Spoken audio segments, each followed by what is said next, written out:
Hello everyone, welcome back to my channel. My name is Becky Setre. I hope you're doing well.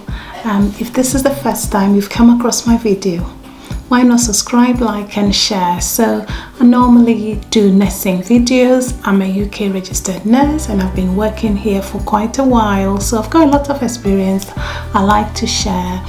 And I also give tips and advice to overseas nurses who are planning to relocate to come and work in the UK and those who are already here.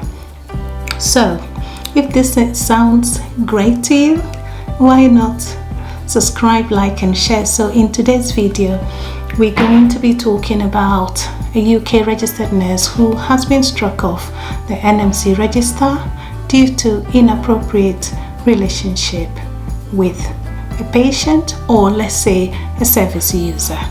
Anyway, let's dive into the video. Hi everyone, welcome back to my channel. My name is Becky Setre. I hope you're doing well. So today I'm back again with one of my educational videos. They are just for learning, especially for us nurses who have come to the UK new, or those of us who are actually practicing within the UK, and it's just for us to learn out of other people's mistakes. So basically, as I said before, I've talked about the reasons why a nurse could get struck off the NMC register. But the topic I'm discussing today is about a nurse who was struck off for inappropriate relationship with a patient or service user. So the reason a nurse could get struck off the NMC register, nurse or nurse associate could get struck off the NMC register would be 1, misconduct, 2, lack of competence, 3, criminal convictions and cautions, 4, on the grounds of health, 5, not having the necessary language or knowledge of English, 6, determination by other health or social care organizations, or fraudulent or incorrect entry to the register. And we have to always remember the NMC code when we are doing our daily jobs. One of them, prioritize people. Another one, practice effectively. Another one, preserve safety. And another one, promote professionalism. So in this case, this particular nurse was a CPN, which is community psychiatric nurse, and the reason she was struck off was due to misconduct, for example, on the grounds of inappropriate relationship with a service user. So this person had 7 charges against her, and one of the charges, which is charge C6C, was not proved. So let's go on. So the sanction on this person, or the sanction, was striking off order, but usually they do interim suspension of 18 months first, and then if there is no appeal from the registrant, then it will proceed to a striking of 28 days after the decision has been served to the registrant. So what happened? So this particular nurse was found to have breached her professional boundaries with the patient or service user by sending several messages using her work phone and personal mobile to the patient. And messages that were sent to the patient did not relate to clinical care of that particular person, and it related to personal information about the registrant and or patient and other service or service user. The second charge was, on one or more occasions, the registrant breached the professional boundaries by meeting with the patient or service user outside of professional settings. So we have to be careful how far you go with your patient. You do have to have only professional relationship with your patient, nothing outside that. Meeting patients outside of work, in their home and all that is not allowed by the NMC. You would be breaching your professional boundaries if you do that.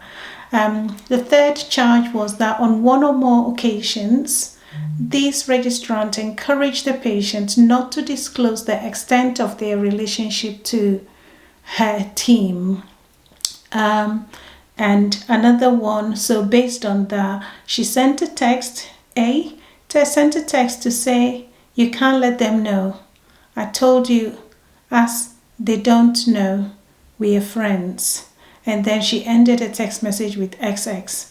Another one, text to say about someone who is a friend, and just make sure you don't tell them about our relationship, otherwise I'll be in trouble. And another text message saying that she will be in trouble if anyone knew they were friends. And these have been proved, because text messages would always be, it's like an evidence, isn't it? Another time, the registrant intimidated the service user or patient by telling her not to disclose the extent of their personal relationship, and that if the patient or service user did that, the registrant is like threatening that she would use her mental health against her, which is a bit sad, really. And then another charge, the registrant's actions in charges 3 and 4 lacked integrity, in that they put their own personal interest above those of the patient or service user by trying to prevent the disclosure of their relationship with the patient. The sixth charge, after they asked, this registrant was actually asked to stop contacting the patient. She disregarded this by attempting to contact the patient on Facebook Messenger, by telephone, or by text message.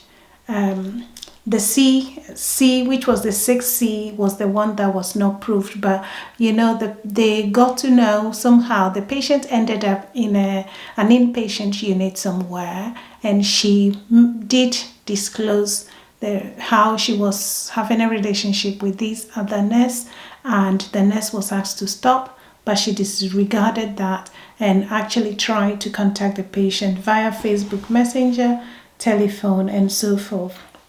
On another one or more occasion as well, the registrant breached her professional boundaries by disclosing personal and confidential information to the patient that relates to 5 other of her colleagues and another patient. And she was referred to the NMC regarding fitness to practice. So as I said before, the service user had a stay in an inpatient unit, and she made a disclosure about her CPN, and the CPN, which is the registrant, was advised to stop that contact, but as I said, she disregarded this. Following the disclosure, the CPN's trust did an investigation which resulted in disciplinary action against the registrant, but the registrant decided to resign before they could bring the disciplinary action against her. During the case, there were written submissions and evidence from the patient and other witnesses. And in the patient statement, she said that the nurse gave her a personal telephone number, so the employer cannot trace their contact or their communications. As I said, you do not have, or you should not have, an outside relationship with your patient. So please be careful with that. She also said that they visited each other's home, so the patient and the nurse were visiting each other. They speak on the phone most days. They go shopping together. They also go for coffee and other recreational activities together. One of them was like kickboxing, and they actually stayed a bit late. So the nurse was found to have a misconduct case against a vulnerable service user or patient, because this patient had a mental health problem or diagnosed with a mental health situation or condition. So this person is actually vulnerable, and as a nurse, sometimes you want to go that extra mile, but some of them can become too much. You just don't have to do that. You should not have any extra outside work, outside professional relationship with your patient. So at the end of it, the misconduct was found to have breached the code, specifically treat people as individuals and uphold their dignity.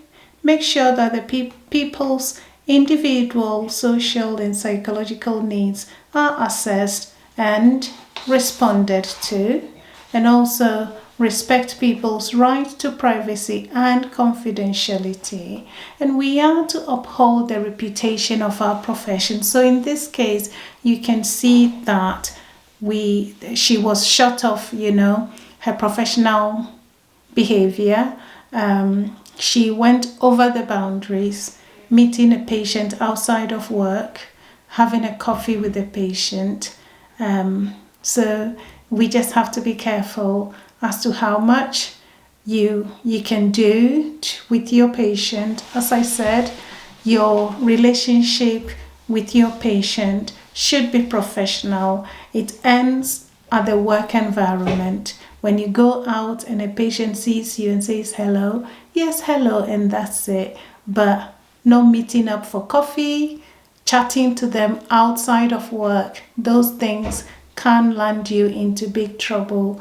Those relationships are inappropriate. So just be careful. I hope this video has been helpful. Anyway, drop a comment and remember to like, share, and remember to subscribe as well. Thank you very much for watching. Take care. Bye-bye.